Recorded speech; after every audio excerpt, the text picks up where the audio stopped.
ಪತ್ರಿಕಾ ಪ್ರಕಟಣೆಗಾಗಿ ಮಾನ್ಯರೇ, ಇಂದು ಹುಬ್ಬಳ್ಳಿಯ ವಾರ್ಡ್ ನಂ 34ರ ಗುಡಿಹಾಳ್ ರಸ್ತೆ ವಿದ್ಯುತ್ ಅಲಂಕಾರ 33 ಕೆವಿ ಹೈ ಟ್ಯಾನ್ಷನ್ ಕೇಬಲ್ ಅಂಡರ್ ಗ್ರೌಂಡ್ ಕಾಮಗಾರಿ ಒಟ್ಟು ಸುಮಾರು 10 ಕೋಟಿ ಅನುದಾನದ ಕಾಮಗಾರಿಗೆ ಜಿಲ್ಲಾ ಉಸ್ತುವಾರಿ ಸಚಿವರಾದ ಸನ್ಮಾನ್ಯ ಶ್ರೀ ಸಂತೋಷ ಲಾಡ್ ರವರು ಶಂಕುಸ್ಥಾಪನೆ ಮಾಡಿದರು.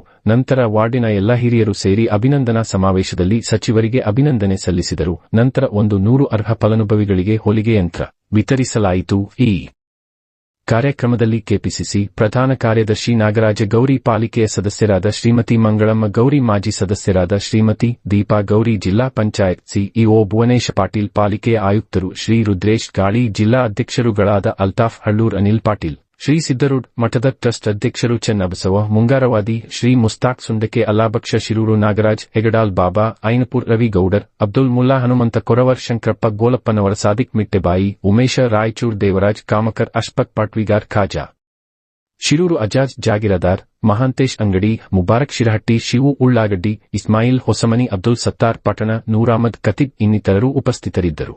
ಅಣ್ಣ ತಮ್ಮಂದಿರ ಹಾಗೂ ಸ್ನೇಹಿತ ಮಿತ್ರರ, ಪತ್ರಿಕಾ ಹಾಗೂ ಮಾಧ್ಯಮ ಸ್ನೇಹಿತರ,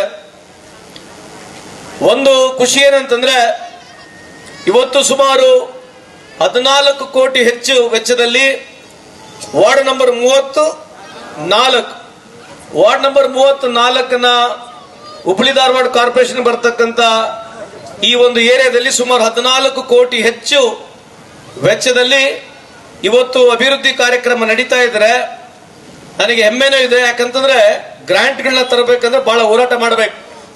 ಒಂದು 4-5 ಜೊತೆ ಚಪ್ಪಲಿ ತಗೋಬೇಕು ವರ್ಷಕ್ಕೆ, ಅಷ್ಟು ತಿರುಗಾಡ್ಬೇಕಾಗತ್ತೆ. ಅಷ್ಟೆಲ್ಲ ತಿರುಗಾಡಿ ಪೋಸ್ಟ್ ಟು ಪೋಲ್ ಅಂತ ಹೇಳ್ತೀವಿ, ಎಲ್ಲಾ ಕಡೆ ತಿರುಗಾಡಿ ಎಲ್ಲಾ ಸಚಿವರ ಹತ್ರಗಳು ಹೋಗಿ, ಶಾಸಕರ ಹತ್ರ ಹೋಗಿ, ಸಂಸದರ ಹತ್ರ ಹೋಗಿ ಒದ್ದಾಡಿ ಇವತ್ತು 14 ಕೋಟಿ ವೆಚ್ಚದ ಇಲ್ಲಿ ಕಾಮಗಾರಿ ಆಗ್ತಿದ್ರೆ, ಇವತ್ತು ಮಂಗಳಮ್ಮ ಗೌರಿ ಅವರ ಸುಪುತ್ರ ಆಗಿರತಕ್ಕಂಥ ನಾಗರಾಜ್ ಗೌರಿ ಅವರ ಬಹಳ ದೊಡ್ಡ ಪಾತ್ರ ಇದೆ ಅಂತ ಈ ಸಂದರ್ಭಕ್ಕೆ ಹೇಳಲಿಕ್ಕೆ ಬಯಸ್ತೇನೆ. ಇವತ್ತು ನಾಗರಾಜ್ ಗೌರಿ ಅವರು ಹುಟ್ಟು ಹೋರಾಟಗಾರನೇ, ನಮ್ಮ ಪಕ್ಷದ ಒಬ್ಬ ಕಾರ್ಯಕರ್ತನಾಗಿ ಅಲ್ಲಿಂದ ಪ್ರಾರಂಭ ಮಾಡಿ ಯುವ ಕಾಂಗ್ರೆಸ್ನಲ್ಲಿ ಗುರುತಿಸಿಕೊಂಡು ಇವತ್ತು ಜನರಲ್ ಸೆಕ್ರೆಟರಿ ವರೆಗೆ ಬೆಳೆದಿದ್ದಾರೆ. ಈ ವಾರ್ಡ್ನಲ್ಲಿ ಅವರವ್ರ ತಾಯಿಗೆ ನೀವೆಲ್ಲ ಆಶೀರ್ವಾದ ಮಾಡಿ ಇವತ್ತು ಕಾರ್ಪೊರೇಟರ್ ಮಾಡಿದ್ದೀರಿ. ನಮ್ಮ ದೀಪಾ ಗೌರಿ ಕೂಡ ನಮ್ಮ ಪಕ್ಷದ ಮಹಿಳಾ ಘಟಕದ ಅಧ್ಯಕ್ಷರಾಗಿ ಈಗ ಜನರಲ್ ಸೆಕ್ರೆಟರಿ ಆಗಿದ್ದಾರೆ.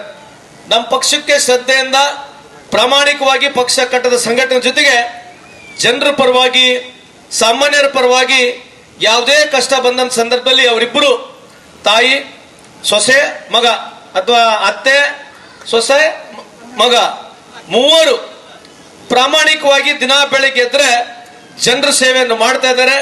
ಅದಕ್ಕೆ ನಿಮ್ಮೆಲ್ಲರ ಪರವಾಗಿ ನಾನು ಅವರಿಗೆ ಅಭಿನಂದನೆ ಸಲ್ಲಿಸಲಿಕ್ಕೆ ಇಚ್ಛೆ ಬಯಸ್ತೇನೆ. ಯಾಕಂದ್ರೆ ಸಾರ್ವಜನಿಕರ ಜೀವನದಲ್ಲಿ ಬಹಳ ಈಸಿ.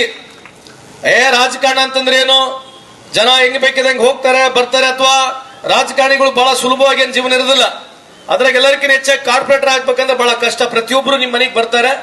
ಅಂತ ಒಂದು ಸಂದರ್ಭದಲ್ಲಿ ಜನರ ಜೊತೆ ಸಂಘಟನೆ, ಜನರ ಕಷ್ಟ ಸುಖದಲ್ಲಿ ಭಾಗಿಯಾಗಿ, ಅವರು ಕಷ್ಟದಲ್ಲಿ ಭಾಗಿಯಾಗಿದ್ರ ಜೊತೆಗೆ ಸರ್ಕಾರದ ಗ್ರಾಂಟ್ಗಳನ್ನ ತರೋದ್ರಲ್ಲಿ ಬಹಳ ಯಶಸ್ವಿಯಾಗಿ ಕೆಲಸ ಮಾಡ್ತಾ ಇದ್ದಾರೆ ಅಂತ ಈ ಸಂದರ್ಭಕ್ಕೆ ಹೇಳಲಿಕ್ಕೆ ಇಚ್ಛೆ ಬಯಸ್ತೇನೆ.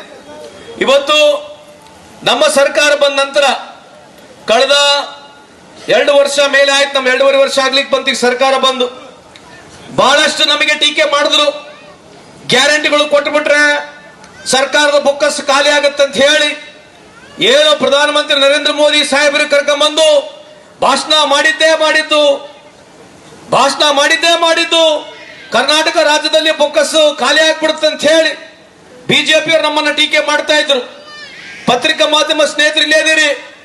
ಇವತ್ತು ಸನ್ಮಾನ್ಯ ಪ್ರಧಾನಮಂತ್ರಿ ಅವರು ಬಿಹಾರ್ನಲ್ಲಿ ಹೋಗಿ 7,500 ಕೋಟಿ ಇವತ್ತು ಹೆಣ್ಮಕ್ಳಿಗೆ ಕಾರ್ಯಕ್ರಮಕ್ಕೆ ಕೊಡ್ತಾ ಇದಾರಲ್ಲ, ಇದು ಯಾವ ಧರ್ಮ ಇದು?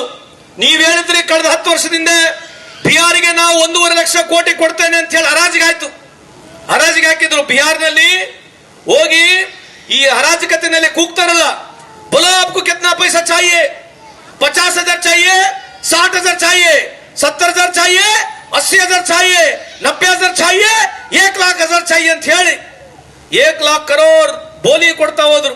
ಯಾರು? ಮೋದಿ ಸಾಹೇಬ್ರು. ಇವತ್ತಷ್ಟೆಲ್ಲ ಅಭಿವೃದ್ಧಿ ಮಾಡಿರ್ತಕ್ಕಂಥವ್ರು ನೀವು. ಇವತ್ತು ಬಿಹಾರ್ನಲ್ಲಿ ತಿರ್ಗಾ ಹೋಗಿ ಚುನಾವಣೆ ಬಂದಿದೆ, ಹೆಣ್ಮಕ್ಳು ಓಟ್ ಬೇಕಂತ ಹೇಳಿ 7,500 ಕೋಟಿ ಏನು ಈ ಕಾರ್ಯಕ್ರಮ ಹೆಣ್ಮಕ್ಳಿಗೆ ಕೊಡ್ತಾ ಇದ್ದೀರಲ್ಲ, ಇದು ಯಾತಕ್ಕಾಗಿ ಕೊಡ್ತಾ ಇದ್ದೀರಿ? ನೀವು ಸೋತಿರನ ಭಯಕ್ಕೆ ರಾಹುಲ್ ಗಾಂಧಿ ಅವರು ಪ್ರಾರಂಭ ಮಾಡಿರ್ತಕ್ಕಂಥ ಓಟ್ ಚೋರಿ ಅನ್ನೋ ಕಾರ್ಯಕ್ರಮವನ್ನ ಮುಚ್ಚಲಿಕ್ಕೆ ಇವತ್ತು ಪ್ರಯತ್ನವನ್ನು ಮಾಡ್ತಾ ಇದ್ದೀರಿ. ನೀವು ಮಾಡಿ, ಇವತ್ತು ನೀವು ಎಷ್ಟೇ ಪ್ರಯತ್ನ ಮಾಡಿದ್ರೆ ಮುಂದೆ ಬರ್ತಕ್ಕಂಥ ದಿನಗಳಲ್ಲಿ ನಿಮಗೆ ಇಡೀ ಭಾರತ ದೇಶದಲ್ಲಿ ಈ ಜನತೆ ನಿಮಗೆ ತಕ್ಕ ಪಾಠ ಕಲಿಸ್ತಾರಂತ ಈ ಸಂದರ್ಭಕ್ಕೆ ಕೇಳಲಿಕ್ಕೆ ಇಚ್ಛೆ ಬಯಸ್ತೀನಿ ಬಂಧುಗಳೇ. ಇವತ್ತು ಸಿದ್ದರಾಮಯ್ಯ ಸರ್ಕಾರ, ನಮ್ಮ ಸರ್ಕಾರ ಬಂದ ನಂತರ 5 ಗ್ಯಾರಂಟಿಗಳು ಕೊಟ್ವಿ ನಾವು. 5 ಗ್ಯಾರಂಟಿಗಳು ಕೊಟ್ಬಿಟ್ಟಿದ್ದಾರೆ, ದುಡ್ಡಿಲ್ಲ ಅಂತ ಹೇಳಿ ನಾವು 5 ಗ್ಯಾರಂಟಿಗೆ 60,000 ಕೋಟಿ ಕೊಡೋದ್ರ ಜೊತೆಗೆ 83,000 ಕೋಟಿಯಷ್ಟು ಡೆವಲಪ್ಮೆಂಟ್ ಮಾಡ್ತಾ ಇದೀವಿ. ಸುಮಾರು 1,30,30,000 ಕೋಟಿ ಇಡೀ ಕರ್ನಾಟಕ ರಾಜ್ಯದ ಎಲ್ಲಾ ಜನರ ಏನು ನಾವು ಬೇಸಿಕ್ ಎಕ್ಸ್ಪೆಂಡಿಚರ್ ಅಂತ ಹೇಳ್ತೀವಿ, ನಾನ್ ಪ್ಲಾನಿಂಗ್ ಅಂತ ಹೇಳ್ತೀವಿ, ಸುಮಾರು 1,30,30,000 ಕೋಟಿ ಎಲ್ಲ ಹೋಗ್ತಾ ಇದೆ. ಬೇರೆ ರೀತಿಯಾದಂತ ಎಲ್ಲ old age pension, widow pension, ಬೇರೆ ಸಬ್ಸಿಡಿಗೆ 60,000 ಕೋಟಿ ಕೊಡ್ತಾ ಇದೀವಿ. ಎಜುಕೇಶನ್ಗೆ 65,000 ಕೋಟಿ ಕೊಡ್ತಾ ಇದೀವಿ.